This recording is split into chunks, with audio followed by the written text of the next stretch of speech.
Wow, wasn't that amazing? All of the stuff that we have accomplished and all of the awardees and the attendees. And thank you so much for everyone for coming out again this morning. Hope everyone's having a good SAEM annual meeting. I think that this has been one of the best meetings so far because I'm the program chair. So if you have any other complaints, you can pass them forward to Ryan Lafayette, who's the next one. But I am excited to welcome our second keynote address this morning. Our keynote address is Sally Santen. She's an MD, PhD, and is a professor of emergency medicine at the University of Cincinnati College of Medicine. She's also a senior associate dean at Virginia Commonwealth University of Science of Medicine. She trained in emergency medicine at George Washington University, and she received her PhD in education from Vanderbilt. She received the SAEM Hal Jane as Excellent in Education Award and is an ELAM Fellow. Dr. Santen is a recognized leader in emergency medicine for her teaching and educational research.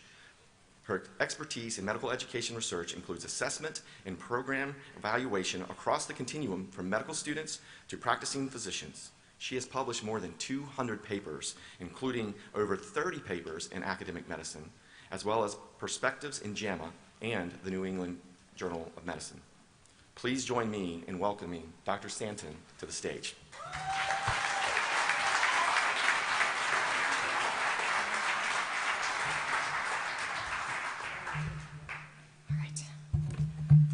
Slides. Good morning. How's everybody this morning? Thank you very much for inviting me to do this. Yep, I can see them. Thank you. All right, good. Good morning. So I'm going to talk today about kicking the can down the road. These are my disclosures, the work that I do outside professional activities. All right, every May, we graduate our medical students, right? It's happening this month at Vanderbilt, or actually at VCU, it's happening this weekend. They walk across the stage, we shake their hand, we put a hood on them, we hand them a diploma, and together we cite the Hippocratic Oath or the professional oath. Well, let me tell you the medical school secret that many of you program directors are aware of. Many of these students, or some of these students, we would not actually let take care of our families. When we wrote this paper in New England Journal, I actually talked to a friend who was a dean and said to her, how many students are you graduating this year that you would not let take care of your daughter? And she said, I don't know, 8, 9, something like that. That's a problem. And we, on the program director side, have kind of righteous indignation about this, right? So in other fields, here's an example. This is from my friend Ben Kinnear. And so the pilot says, no way, I trained the pilots on your flight. I wouldn't put my family on there. We're waiting for the early afternoon flight. Have a good flight, though, right? This is a problem. And so when you look at other specialties, this is actually anesthesia in the Netherlands, and 38% of program directors admitted to having certified trainees that they did not deem competent enough to anesthetize their relatives. In internal medicine, this is a survey of program directors done by their program director group with a high response rate. And 52% said that they had graduated at least one resident in the past 3 years who they had concerns about their ability to practice medicine independently. Similarly, they were advancing residents who they did not feel like they were ready for supervision and additional responsibility. And a more informal poll in the Twitterverse of medical educators, you can see similar results. I particularly like the faculty who pleaded the fifth here. So the important thing on this is that it matters, right? The literature that's out there basically shows that professionalism comments in medical school and identification by promotions committees or academic review committees is associated with state medical board actions later in practice. Similarly, performance in residency, at least in internal medicine, is also associated with state medical board actions.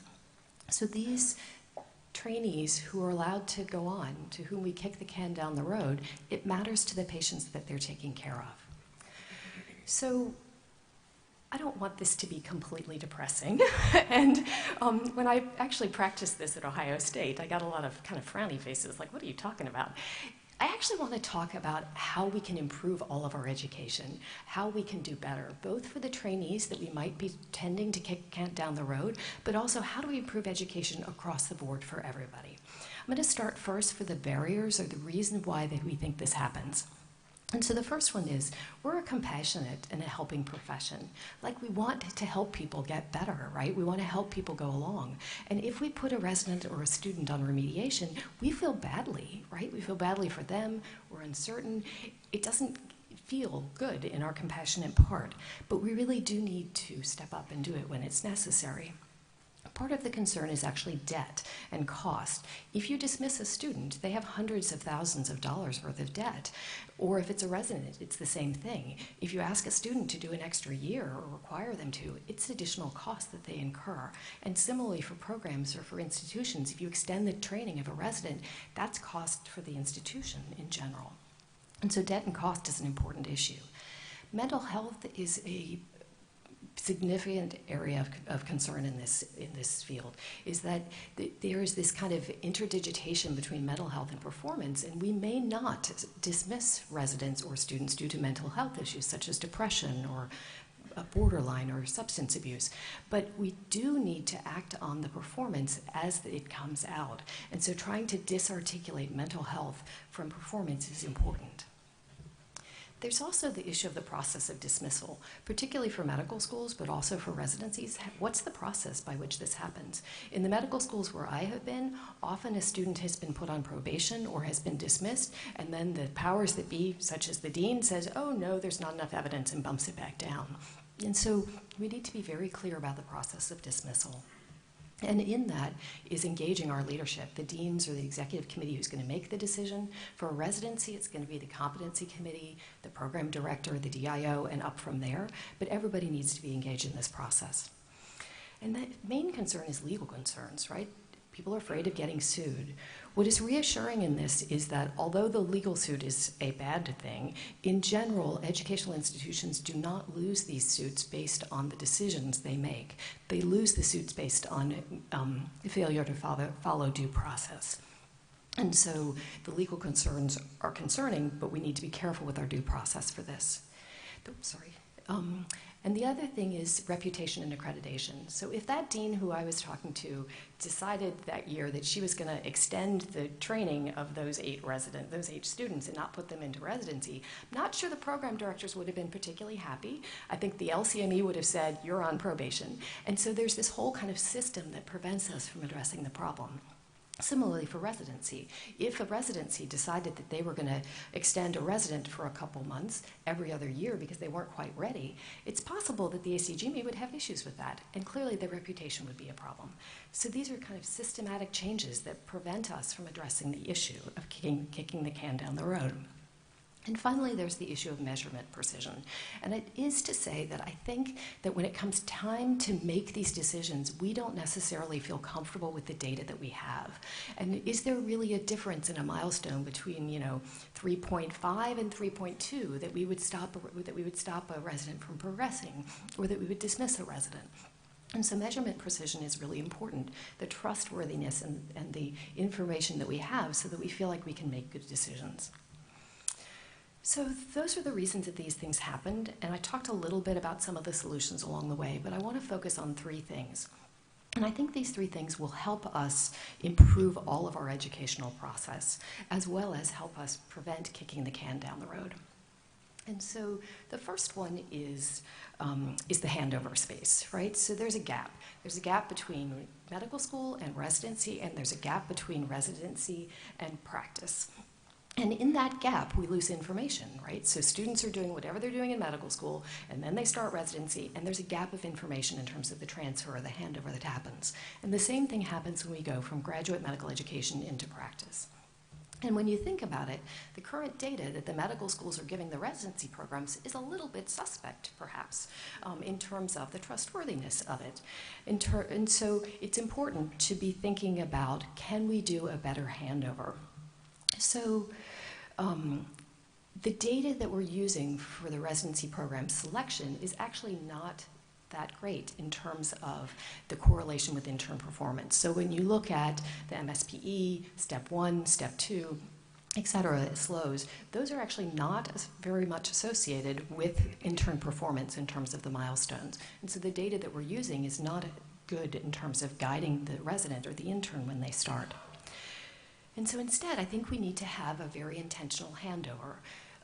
Emergency medicine was actually the first field to talk about handovers. This is a paper that I did with my colleagues at the University of Michigan, where we talked about a handover. And what we did is we took all of the graduating students going into emergency medicine, we took all of their data, we sat as a competency committee, and we scored them on the milestones. And we sent that letter to their program directors. And that was some of the early work that was done on handovers. Since then, there's been a national recommendation that there should be a handover, and there's conversations about what that should entail. This is informed, or when I think about like what a handover should look like, it should include a couple of things. It should include the data from when they graduate, right? So from the MSPE time to the time that they graduate, their sub-Is, all of that they have done. Working with a student, looking at the data, making a decision about kind of where their strengths and weaknesses are and where they need to improve, particularly related to the specialty that they're going into. And then they create an individualized learning plan. There's a couple of programs in OB and surgery that are doing it, and we did it in PEDS as well. And so it's that student working with a trusted person who can look at their information and make informed judgment about what they need to change. And that then gets written as an individualized learning plan. And it is that ILP that then goes to the program director. And so that when they start their residency, there's this platform to start and to grow, and it's a true handover of the information that needs to happen. NYU is doing this with coaches, and they're calling it a warm handover, which I think is a great name for it. But that's one of the things that we need to do. And there are a number of workshops here at SAM that have actually talked about handovers, so you can grab one of those people and talk to them. So for this section, in terms of handovers, number one, we have to have accountability. As a program, we need to talk to our medical schools when they hand over somebody that's a problem. As a fellowship director, as an employer, same thing. We've got to have this accountability to each other to do the right thing. And the next thing is, let's be very intentional about handovers, both from medical school to residency and then residency to practice. The next solution I'd like to talk about is growth mindset. And I kind of hinted at that at the individualized learning plan, the ILP, as it comes over. So medical students, so to get to medical school, what? You go to high school and you do really well and you get A's, and then you go to college and you do really well and you get A's, and then you go to medical school and you do really, really well and you get honors, and then you get into residency. And then we're like, well, wait a minute, why are they so performance mindset? Why are they only caring about proving what they can do? It's because they've done it all of their time. And so we either need to change the process, hopefully in medical school, but at least as people start as an intern, we need to get them engaged in the growth mindset. And the reasons for this, right, is that if you're a medical student and you're trying to get honors in whatever specialty, you're going to choose the things you know, right? You're going to answer the things you know, and you're not going to challenge yourself, right? You're not going to fail. You're going to be in that performance prove zone of trying to prove what you know, and you're going to be in performance avoid of avoiding people not knowing or realizing what you don't know. You're going to stay in this green zone of what I can do well, instead of in that growth zone of where I can learn, or even in the red zone of where I might really learn and challenge myself. And so as we get students into residency, we need to reset it. I think there's a program, and I was trying to remember which one, who actually gives them the Dweck Growth Mindset book. Let's all embrace that and try to work towards it. In this process, students and faculty need to be aware of how we learn. And what's important, this is Martin Pusik's work, and you'll see a couple of things in here. What's important to know is that the very first part of learning is hard, right? The very first time you suture, the very first time you do an EKG, the very first time you learn something, it is incredibly difficult, and it takes a lot of work to be in that space and to learn. And then you're in that rapid learning curve where you're like, oh, I got it, and that LP went great, and that whatever went really well, and you feel really good about the learning and the growth that you're doing. But the problem is we get to this space at the top here, and that's when it gets difficult, and that's when some people give up, right? Well, that's when some of our residents give up, and that's why we're not always getting to competency. It's because the learning got hard and people stopped working at it. And so we've got to hold ourselves and our trainees accountable to doing the hard work, so that we are getting to expertise, at least to competency, and hopefully to expertise. This is another one of Martin's. He calls it spaghetti, and you can see why. And you can see in these growth curves, fail, learn, fail, learn, fail, learn, right? That's what's happening as they're growing, particularly in the difficult phase of learning, in the slow growth. And so we need to recognize that when we're working with a resident in the growth mindset. When they fail something, we should celebrate that failure because they've challenged themselves to try to get there. But we shouldn't be holding on to the fact that they failed. And the other part with this that is interesting is this section, sorry, that's the fail, learn, is this section right here. Note that this is 200 procedures, and that the majority of the cohort is actually at the competent level. But notice these ones that are not, and they're in the slow growth phase, is that we've got to watch that group of trainees so that we're making sure that we get them above the curve to get to competency. So self-assessment is not accurate. This is my little dog, Sophie, who thought that she was a wolf. Her self-assessment was completely inaccurate, and she took on every big dog that she could come across. It is to say, though, that we need to keep track of that, because in general, it's the lower performers who are more inaccurate in their self-assessment. It's that every child is above average, Lake Wobegon effect. We need to be very careful of this. And as we're working with our trainees in the growth mindset, we need to help them understand their mirrors. And so meaning that as opposed to looking in the mirror and thinking that I'm a wolf, I'm going to look at my multiple mirrors and I'm going to recognize what my true performance is. Often this needs to be guided, particularly with a struggling learner, but we need to help our trainees to get to that space where they can do informed self-assessment. It is often matched with coaching. All right, so for this, we've talked about resetting to a growth mindset. We need to make sure that we are encouraging failure. In this space, it has to be safe, right? You have to prevent psychological safety. You have to prevent, good. You need to have psychological safety so that your trainees feel safe to make a mistake, to challenge themselves, to be in that growth mindset space. We need to be working on kind of the master adaptive learner as one of the terminology for this, using individualized learning plans, working with coaches or some sort of a mentor or advisor to move forward. And then really what I'm talking about is a culture change. Okay? This is the tough one. This is measurement precision. And I want to talk a bit about this and we'll work on measurement. Okay, so my first question to you all as program directors is, how do your assessments measure up? When you think about the assessments that you're using to measure your residents or your students or even your faculty, do you have any idea the reliability or validity or accuracy or trustworthiness of those measurements? I think for the most part, we don't really know how good our measurements are, which is kind of why we end up kicking the can down the road because we don't trust what we're measuring. I'm going to give you an example of my own work. At Virginia Commonwealth, we instituted entrustable professional activities where the students are observed doing a history and physical, right? EPA 1, that's pretty straightforward. We do that for students, we do that for residents. And the students we had about, 3,000 observations of histories and physicals, and we did a study on this. When you have a good instrument, your performance of your high-performing students should perform high, right? They should be scoring high, and your low-performance students should be scoring low. This is called the variability attributed to the student, right? So if your students are good, they should get a good score. If their students are low, they should get a bad score. In this study, with multiple observations, 3% of the variance was attributable to the student, which was you might have done worse than flipping a coin in terms of giving them a score. So it was not at all related to the performance of a student. And so that instrument has not a lot of reliability and probably not a lot of validity in it. And the majority of the variability was actually due to the rater. With this work, we actually went and did a root cause analysis, or stepped back and tried to do a root cause analysis, and a number of things came out. The first one is, as a rater, I actually think that third-year students are never entrustable. And so I'm scoring based on what I think they are able to do and not based on what they think they're able to do or what their actual performance is. And so as you work in this space of creating good assessments, it's important to step back and say, what are these things that create bias or that cause error, that cause difficulty with the data that we have? And some examples of that are obviously hawk-dove effect. I'm a hawk. And as much as you try and tell me to do differently, I still go back to my hawkishness. In the same way, other people may be doves and say, oh yeah, I'd let them do anything.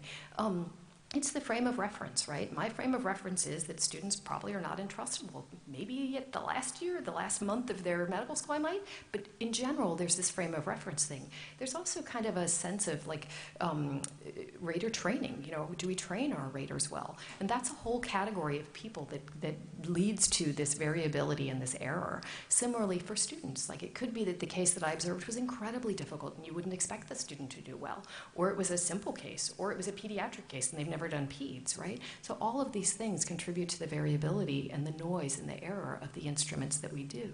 And so we need to be really careful about the instruments as we develop them to make sure that we're measuring what we hope to measure. In this, I think there's also a concern of, I've talked about multiple levels of bias, but I think there's also kind of gender, race, ethnicity bias. Like how does that affect the measurements that we're doing? And there's a number of good studies out there. This is one of them that talked about kind of the rater orientation, like what the rater training is. Also, what's the standard? Like, is a 4 for a milestone the right thing, or is it really a different level? And so looking at this is going to be important as we try to get to trustworthy data. This is a study, this is actually not a study, this is data that comes out every year from the ACGME. And basically they have looked every year for all the specialties to see what's the predictive value of the milestone scores that we are turning into the ACGME.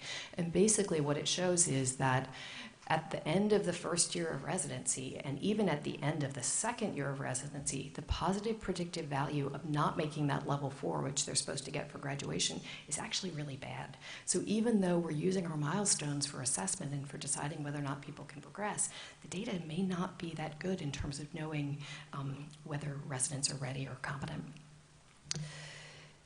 I'm going to kind of highlight a couple of things as we go. And so there's a nice study about workplace-based assessment data. What's interesting about this group of studies, basically they went back and looked at a bunch of studies, and what they found was many of the studies were actually just kind of descriptive. I created an assessment tool and I described it. Some of them got to the validity evidence, but not to the higher levels of validity evidence. And so it's a good start, but I think we need to do more than that. I think the answer is what's called programmatic assessment. And it is to say that we need to be measuring multiple things in multiple levels. In different places, it's harder, right? So how are you going to get to professionalism? How are you going to get to communication? We need to be measuring those in the places in which we think there's going to be good evidence. Now keep in mind that assessments are for kind of two purposes. There's assessment for learning and training and growth, right? It's that sense of the growth mindset that's going to help them. And then there's assessment that's going to be for summative, for making decisions. And so I would challenge each program to look at their assessment process and to say, where are these categories that I don't feel like I've got good data, or that there is no data, like I don't have any data on communication, and to really kind of fill in your assessment system so that you feel like you can make good judgments on your residents. And so this is just an example of programmatic assessment, is that you can't really see what she's doing, right? She's got a couple medical knowledge, a couple patient care. You don't have a good sense of her. And so instead, what we need to be doing is to fill in each of these boxes. This was some work we did early on at Michigan, where we actually looked at, let's look at all of our assessments and let's see which ones we have to fill in, and let's go back and try to fill those in so that you can get a better sense of the performance of the trainee. So, had to put this in there for our program directors. How many of you assessed all of the residents you worked with last month? I'm not going to shame, we're not doing shaming here, but in your mind, say to yourself, I worked with X number of residents, I worked 20 days, 15 days, 4 days, and I did X number of assessments. My guess is that the majority of us would not be able to raise our hand and say that we did all of the assessments that we should have. And so us as faculty, or us as peer assessors, or us as residents assessing students, we need to step up to the plate and provide the data that's needed in order to make good decisions. It's hard, right? So if a resident is really struggling and I don't really want to write something bad because I'm concerned about some punitive response to that, that's hard. And that's why we need a culture change, right? We need to have changed the growth mindset so that the evaluation or the assessment says, struggled on getting the spinal tap, but understood what they did wrong and what they're going to do next, right? It's those growth mindset spaces. So let's move it to a growth mindset. as we start to collect all the data, what are we going to do with it? There's a growing field here, which is really cool, which is data analytics, right? So how do we aggregate all of that data? How do we put it together, collect it, and then how do we do analysis and reporting? How do we demonstrate this so that people can use it, so that residents and students can use it for learning? Similarly, how can the competency committee use it? And so keep an eye on this and think about developing it as you go. There's a couple of things I just wanted to highlight that are coming up that I'm hoping for. I'm optimistic in terms of data. This one is Dr. Caretta-Weyer's work with the AMA grant looking at EPAs, and I'm hoping that they're going to find better generalizability data than we found in our student data, and we'll go forward and do that work. The other stuff is the work that's happening in Canada, right, is that they're actually moving to competency-based education, and so trying to get reasonable assessments so that they can make good decisions. So just watching those to see what we can learn from it. In the end, it's the decision-making process that decides whether or not we're going to kick the can down the road. I would hope that these three solutions that we have offered of a good transfer, individualized learning plan, growth mindset, that we will not have to extend or remediate people because we really try to accelerate the growth earlier. But in the end, there may be times when we make decisions and we need to make it based on trustworthy data to decide whether or not they're going to go forward or not go forward. And that's going to be related to the competency committee and their comfort with doing it. In this process, we need to normalize remediation so it's not seen as a bad thing, but a growth. And we need to normalize failure because it's okay to fail because that is from that you learn and grow. So the moonshot. It would be great if we could graduate residents when they're ready, right? When they're competent. So time variable, competency-based education. We're a long way from there. I mean, if we're still kicking the can down the road, we're a long way, but at some place that we'd like to go to. And what that means is again, back to Martin's work, as opposed to being on this one on the left, where we graduate students based on time-based or residents based on time-based, and you can see at the time there's some of them that are not quite there. They have not met competency, which is what we're worried about. Instead, we do it based on competency-based. So when they meet a certain threshold, then they're ready to graduate. I think in the US, we're a far way from that because of lots and lots and lots and lots of barriers. But I think ultimately we need to aim for at least competency-based training, and if possible, time variable competency-based training. So essentially, I'm talking about collecting validity and reliability evidence, employing programmatic assessment, and attention to your decision-making process, and then embracing competency-based education. To review, here's what we talked about. Responsible handovers. There's been sessions here, there are papers out there. Embrace responsible handovers. I would love to have a group of people coming out of this meeting today and saying, we're going to do this in emergency medicine, and we're going to do it for July, or something like that, so that we can really move this forward and be ahead in the field as we usually are. Growth mindset. Let's really pay attention to our learners, and that when they start, we go into a growth mindset. Let's talk to our peers and say, how do you do it? You know, what programs are really moving towards growth mindset when they start, and how are they doing it? How are they changing from fixed to growth? And keeping in mind that we need to pay attention to all of our learners, the diverse learners, and everybody as we go forward. Improving assessment. This meeting is about improving assessment, right? There are so many papers and so many abstracts and so many things out there that are helping us move things forward in terms of how we're doing our assessment. Let's get more rigorous, right? Let's do multi-institutional studies. Let's pull in our statisticians who can help us get to the higher level work so that we can decide how good our data is and we can make trustworthy decisions. And finally, let's embrace competency-based education. Let's determine what competency is and move towards that goal, and then be ready to graduate people when they're ready and put them on remediation or keep them longer when they're not ready. All right. I have lots of people to thank, and I'll just say thank you all. This was fun or not so fun. There's a, do I have questions or comments? Have I finished? We can have a couple. Or not. I'm happy not to take questions. At any rate.